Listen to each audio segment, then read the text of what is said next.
Dagko kayong tilapia kung binuhi dire. Hindi na ko ibaligya kay mahal kayong kilo ani.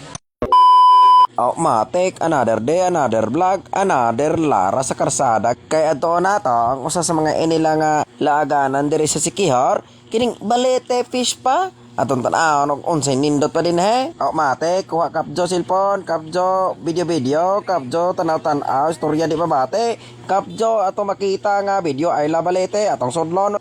Pasulod na to sa entrance na bayad 30. Matik bayad tag 30 kay di ta kasulod ani dakpan tas pulis. Human bayad 30 tatak si madam tatake. Matik pag humagbayad kapjo sulod ditso tan-aw siya balite dako agad. Grabe balite pagkadako akong duda og imo ning ulingon. Grabe daghana gurong inulingan tan-aw mo ng mga tao di nga galinya ila man nagipakaon nilang kubala ng mananap na nas tubig. Unsa ka ning mananapa? Grabe dagos pantat ay.